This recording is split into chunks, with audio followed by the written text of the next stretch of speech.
So here is where we are, in case you're just joining us, 10:15 here in New York City, and Trump's lawyers are now making the case, Todd Blanche specifically, reminding the jury a moment ago, the burden is always on the prosecution.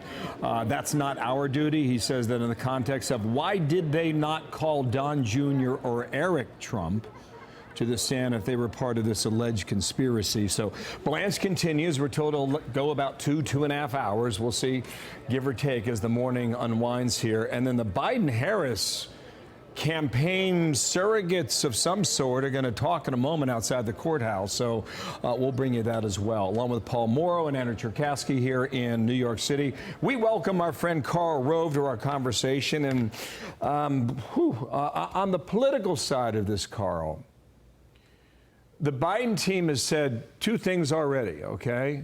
So we know Joe Biden, as president, will speak from the White House after the trial is concluded. And now we're getting word for the first time that these surrogates will speak outside the courthouse. What sort of strategy do you see there, and could it be effective? Well, I assume the strategy is to go and trash the former president, and I think it is premature and a mistake. Because I think people, the people who are up for grabs in this election, who have not settled into one camp or the other, I think are going to be impressed with letting the process flow out and finish before it's jumped on by politics by either side. So I think this is a mistake. On the other hand, what they may be thinking is this.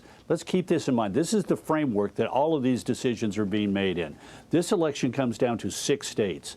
The Great Lakes states where it is tight, Wisconsin, Pennsylvania, and Michigan, and then the Sun Belt states where Trump has a pretty durable lead outside the margin of error. So what they're looking at is the Biden campaign is looking at Michigan, where it's 1.1% lead in the Real Clear Politics average for Trump.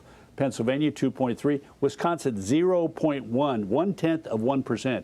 And what they may be trying to do is they may be thinking they want to influence voters in these critical states, because if Biden wins these 3 states and everything else that he won last time around, he wins the election by the skin of his chinny chin chin. If, on the other hand, he loses one of these states and Donald Trump carries these 3 states, as well as what he did last time around, that Donald Trump narrowly becomes president of the United States. So they may be trying to influence 1 or 2 or 3% of the electorate in these battleground states. Karl, in Political Playbook today, the headline leading the entire document is Democrats in full-blown freakout over Biden. What I noted is different in this version of freakout and bedwetting on the Democratic side is that a lot of the comments are on the record from Democrats saying we've got big problems. So do you see a feeling like there's a turn there?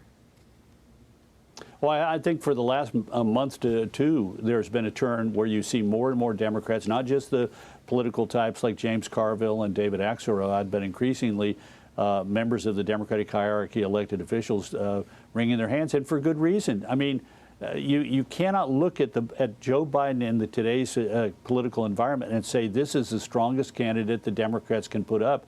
And after last August, both because the announcement of these charges against Donald Trump, which helped move him up in the polls, and then the fiasco in Afghanistan, Joe Biden lost his lead above Donald Trump and has never really been ahead of him since. And remember, when we're talking about a national lead for Donald Trump of 1.1 points or 2 points in these national polls, remember, Donald Trump won the presidency by being about, I think it was like 4 points, nearly 4 points behind Hillary Clinton in 2016 because of the way the Electoral College comes into play and the fact that Democrats tend to do a lot better in places like New York and California and Massachusetts than Republicans tend to do in red states. So for Donald Trump to be in the place that he is today, after all that the Democrats have done and all the money they've spent and the apparent weakness of Joe Biden on the stump, I'm not surprised that the crescendo is growing.